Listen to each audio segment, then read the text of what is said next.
आज हम लोग computer operator programming assistant first semester का मॉडल टेस्ट पेपर सॉल्व करेंगे। पहला क्वेश्चन इसमें आपका है, which one is an example of OS operating system. OS का मतलब, अब इसको हम हिंदी में भी आपको समझाते चलते हैं।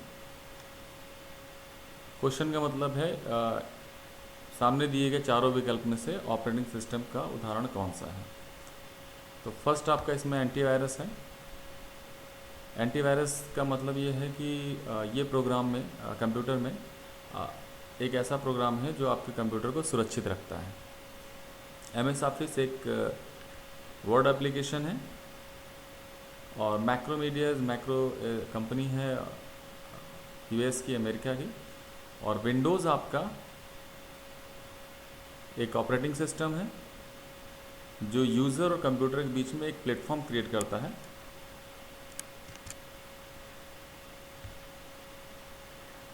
तो आंसर आपका बी हुआ, विंडोज़। सेकंड क्वेश्चन है, which act as an intermediate between a user and a computer. मतलब कि कौन यूज़र और कंप्यूटर के बीच में एक माध्यम की तरह कार्य करता है। अब इसमें चारों विकल्प को समझते हैं। मैक्रो आपका एक्सेल में एक फैसिलिटी दिया जाता है कि अगर कोई कार्य आपको बार बार रिपीट करना है, बार बार करना है उसको न करके उसको रिकॉर्ड कर लेते हैं। एंटीवायरस अभी ऊपर बताया जा चुका है, एक प्रोग्राम जिससे आपके कंप्यूटर की सुरक्षा होती है। एमएस ऑफिस एक वर्ड एप्लीकेशन है और ऑपरेटिंग सिस्टम जो कि यूज़र और कंप्यूटर के बीच में एक प्लेटफॉर्म की तरह काम करता है, इंटरमीडिएट की तरह काम करता है। तो आंसर आपका ऑपरेटिंग सिस्टम। तीसरा क्वेश्चन है, what is the function of OS. Operating system का कार्य क्या है। पहला है calculation, word processing, drawing pictures, process and memory management. क्योंकि ऑपरेटिंग सिस्टम आपका कुछ भी आप इंटर करते हैं, इनपुट देते हैं तो उसकी प्रोसेस करता है, फिर उसको मेमोरी मैनेजमेंट करता है कि वो कहाँ पे सेव होगा।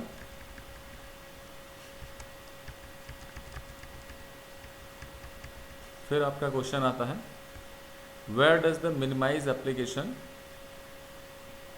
Reside in window. इसमें ऑप्शन है आपका taskbar, my computer, my document and recent document.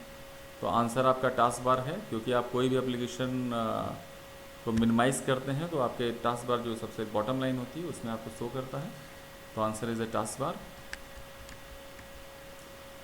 फिर आपका क्वेश्चन है next, which tool in control panel is use to adjust your computer setting to control computer with voice command. देखिए इसमें system and security है जो कि आपको computer के बारे में सारी जानकारी देता है। अपीयरेंस एंड पर्सनलाइजेशन है जो डेस्कटॉप की थीम वगैरह सेट करता है। हार्डवेयर साउंड के बारे में। और एज ऑफ एक्सेस ये आपका एडजस्ट करता है your computer setting to control computer with voice command. फिर नेक्स्ट क्वेश्चन आपका, which control panel applet gives the information of computer. तो अभी ऊपर वाले क्वेश्चन में बताया जा चुका है, system and security gives the complete information about the computer. Computer के बारे में सारी जानकारी, कितने MB का है, कितने रैम है, क्या किस कॉन्फ़िगरेशन का है, वो आपको सिस्टम एंड सिक्योरिटी से मिलता है। इसमें सेकेंड है हार्डवेयर।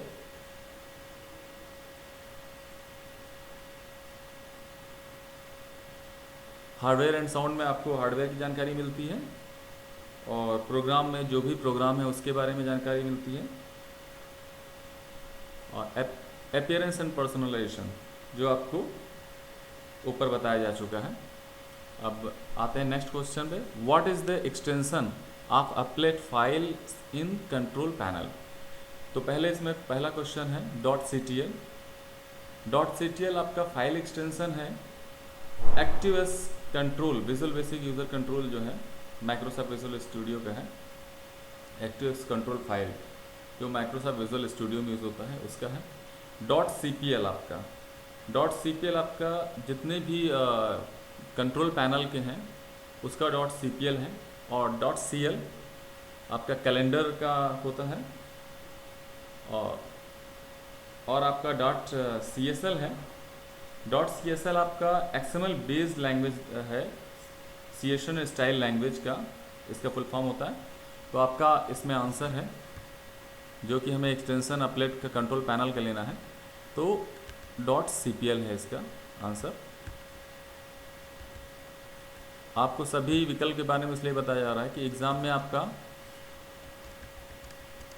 क्वेश्चन विकल्प के अनुसार बदला जा सकता है, तो आप उसमें करने में समर्थ रहेंगे। फिर अगला क्वेश्चन है, which shortcut is use to copy and paste a file folder. मतलब है कि ऐसा कौन सा शॉर्टकट की है जिससे हम कॉपी और पेस्ट करते हैं फाइल या फोल्डर को। तो पहला आपका विकल्प है Ctrl+X एंड Ctrl+V। Ctrl+X आपका कट के लिए होता है, Ctrl+V पेस्ट के लिए होता है। दूसरा विकल्प Ctrl+A या Ctrl+V का है, जो कि Ctrl+A आप सेलेक्ट करने के लिए होता है, ऑल सेलेक्ट, और Ctrl+V पेस्ट के लिए है, बताया जा चुका है। Ctrl+Z आपका अंडू करने के लिए होता है, Ctrl+V पेस्ट के लिए, और Ctrl+C कॉपी के लिए, और Ctrl+V पेस्ट के लिए होता है। तो आपका इसका आंसर डी है। इसके बाद हम आते हैं नेक्स्ट क्वेश्चन पे, which shortcut key is use to refresh window desktop. तो जैसा आपको पता है F1 की है, F1 की आपको हेल्प के लिए यूज़ होता है सिस्टम में, और किसी भी तरह की हेल्प आपको यूज़ करना है F1 की से आप हेल्प ले सकते हैं। और F2 की है, F2 की आपका किसी सेलेक्टेड ऑब्जेक्ट को रीनेम करना है, वहाँ पे यूज़ होता है। और F5 की है आपकी, वो बेसिकली रिफ्रेश करने के लिए होता है, जिसका आंसर क्वेश्चन पूछा गया है, तो आपका आंसर F5 है। और F12 है, MS वर्ड में सेव एज ऑप्शन को यूज़ करने के लिए F12 का यूज़ होता है, तो आपका आंसर इसका F5 है, रिफ्रेश करने के लिए। फिर आपका क्वेश्चन है, which is the order of files and directories in the Windows explorer. तो आपको पता है सिस्टम में सारा हायरार्किली आपका होता है, तो इसका आंसर आपका C है। वेयर, नेक्स्ट क्वेश्चन है, where does the pinned application state in the Windows OS। Windows operating system में पिन्ड एप्लीकेशन कहाँ होते हैं। तो पहले आपको समझना है पिन्ड एप्लीकेशन होता क्या है। टास्क बार में राइट साइड में जो सारे आपको एप्लीकेशन दिखते हैं वो सारे पिंड किए होते हैं। पिंड का मतलब होता है स्टार्ट में आप जाके जो भी एप्लीकेशन आपको टास्क बार में नीचे लेना है उस पर आप राइट क्लिक करके उसको पिंड एज ए टास्क बार करते हैं, तो वो टास्क बार में दिखने लगता है। तो इसका आंसर आपका टास्क बार है, इसमें कुछ बताने का आवश्यकता नहीं है। फिर आपका क्वेश्चन है, what step should be taken if window not updated automatically. अगर विंडो ऑटोमेटिकली अपडेट नहीं हो रही तो आपको क्या करना है। तो उस केस में आपको कंट्रोल पैनल में जाना है, start setting control panel, system enable automatic update पे क्लिक करना है। अगर आप पहला वाला ऑप्शन है सेटिंग ऐड प्रोग्राम में करना है तो फर्स्ट ऑप्शन है। और आपको री इंस्टॉल विंडोज़ OS का कोई मतलब नहीं है। री इंस्टॉल विंडोज़ मतलब विंडोज़ को आपको ऑपरेटिंग सिस्टम को दोबारा इंस्टॉल करना है, और रीस्टार्ट विंडोज़। तो आपका आंसर है स्टार्ट सेटिंग कंट्रोल पैनल। फिर नेक्स्ट क्वेश्चन आपका, what should be done if the pen drive is not detected. अगर आप इस क्वेश्चन का मतलब पेन ड्राइव लगाते हैं और आपका सिस्टम नहीं डिटेक्ट करता है कि आपकी पेन ड्राइव लगी है, तो आपको क्या करना है। उस केस में आपको डिवाइस मैनेजर पे जाना है और राइट क्लिक करना है USB रूट हब पे और इनेबल कर देना है डिवाइस को। तो ये आपका आज का हो गया है सेक्शन। कल के लिए हम फिर नेक्स्ट टॉपिक के साथ नेक्स्ट क्वेश्चन पर मिलेंगे।